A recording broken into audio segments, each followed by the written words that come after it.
जय श्री गणेशाय नमः। ओम नमो भगवते वासुदेवा। सर्वमंगल मांगल्ये शिवे सर्वार्थ शरण त्र्यंबिके गौरी नारायणी नमोस्तुते। नमो नम। जय माँ भगवती। राजा जन्मेजय ने कहा, द्विजवर, अब आप भगवती की महिमा विशद रूप से बताने की कृपया कीजिए। विप्रवर, देवी की महिमा सुनने के पश्चात मैं उनका उत्तम यज्ञ अवश्य कराऊंगा। व्यास जी कहते हैं, राजन, देवी का उत्तम चरित्र मैं कहूंगा। अभी एक प्राचीन इतिहास विस्तार से कहता हूँ, सुनो। कौशल देश के एक सूर्यवंशी राजा हो चुके हैं। वे महान तेजस्वी राजा पुष्य के पुत्र थे।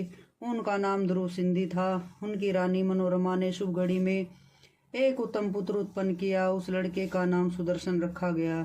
दूसरी रानी लीलावती ने भी 1 महीने बाद सुंदर पुत्र प्रसव किया। राजन, महाराज ध्रुव सिंधि इन दोनों के प्रति एक समान प्रेम रखते थे। लाड़ प्यार में उन्होंने कभी भी भेदभाव नहीं रखा। इस प्रकार कुछ समय व्यतीत हो जाने पर शिकार में सदा प्रेम रखने वाले महाराजा ध्रुव सिंधि एक दिन वन में शिकार खेलने गए। राजा भयंकर जंगल में शिकार खेल रहे थे। इतने में झाड़ी के पीछे से निकलकर रोष में भरा हुआ सिंह बाहर आया। उसने अपने तीखे नखों से राजा को फाड़ दिया। महाराज ध्रुव सिंधि की मृत्यु सुनकर सभी श्रेष्ठ मंत्री वन में गए और उनके मृत शरीर का दाह संस्कार कराया। तदनंतर प्रजा वर्ग, मंत्रिमंडल और मुनिवर वशिष्ठ सबके सब सुदर्शन को राजा बनाने के लिए आपस में विचार करने लगे। राजा ध्रुव सिंधि के मर जाने पर उनकी रानी लीलावती ने अपने पिता युधाजित को समाचार दे दिया था, जिसे सुनकर अपने दो हित शत्रुजित का हित साधन करने के विचार से उज्जैनीपति का महागमन हुआ था। वैसे ही मनोरमा का पिता राजा वीरसेन, जो कलिंग देश के राजा थे, अपने दो हित शत्रुजित का हित साधन करने के लिए वहां गए।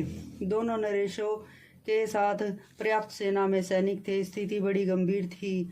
राजगद्दी पर किसका अधिकार होगा, इस बात को लेकर मुख्यमंत्रियों ने कहा, निश्चय ही तुम लोग अपना स्वार्थ सिद्ध करना चाहते हो।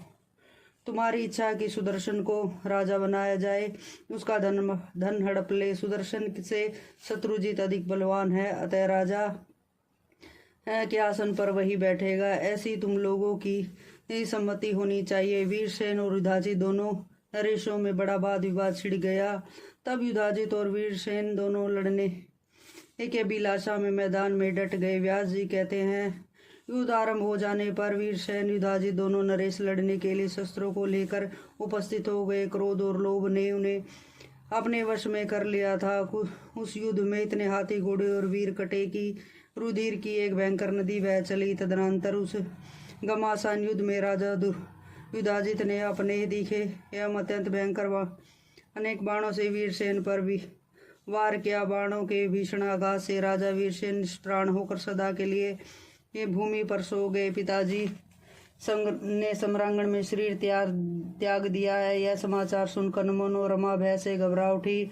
अवश्य ही नीच युधाजित राज्य के लोभ में मेरे बालक पुत्र को भी मार डालेगा, क्योंकि वह बड़ा ही पापी है। क्या करूं, कहाँ जाऊं? पिताजी युद्ध में काम आ गए। पुत्र बिल्कुल अभी बालक है। लोभ में असीम पाप भरा हुआ है। लोभी प्राणी पिता, माता, भाई, गुरु एवं बंधु बांधव को भी मार डालते हैं। यदि पापी युधाजित मेरे पुत्र को मार डालेगा तो फिर मैं क्या करूंगी? मेरी सोच तो लीलावती है, वह भी सदा मुझसे वैर ठाने रहती है। सुना जाता है कि इस हाड़ को लेकर भी इंद्र ने भी माता अदिति के गर्भस्थ बालक के 7 टुकड़े कर दिए थे। इसके बाद फिर उन्हें 7-7 भागों में बांट दिया था। उस समय इंद्र ने अपने वज्र को अत्यंत छोटा बनाकर उसे हाथ में लेकर माता अदिति के उदर में प्रवेश किया था। वे ही 49 पवन अब भी गोलोक में विराजमान है। मैंने यह भी सुना है कि पूर्व काल में रानी ने सोत का गर्भ नष्ट करने के लिए उसे भोजन में विष दे दिया था। कुछ समय व्यतीत हो जाने पर उसके बच्चा पैदा हुआ, तब भी उसकी देह में विष सटा हुआ था। इसी से वह बालक भूमंडल पर सगर नाम से विख्यात हुआ था। रानी मनोरमा के शरीर पर एक अच्छी साड़ी बची थी। उसने दासी का हाथ पकड़ा और बच्चे को लेकर गंगा के तट पर गई। भय से अत्यंत घबरा कर वह तुरंत नाव पर बैठी और पुण्यशील लीला गंगा को पार करके चित्रकूट पहुंच गई। डर के कारण व्याकुल होकर वह तुरंत भारद्वाज ऋषि के आश्रम पर चली गई। मुनिवर भारद्वाज जी ने कहा, पवित्र व्रत का आचरण करने वाले कल्याणी, तुम यहाँ निर्भक्ता पूर्वक रहो और अपने पुत्र का भरण पोषण करो। विशाल लोचने, अब तुम्हें शत्रु का भय बिल्कुल नहीं करना चाहिए। इस सुंदर पुत्र की रक्षा करो, तुम्हारा यह पुत्र राजा होगा।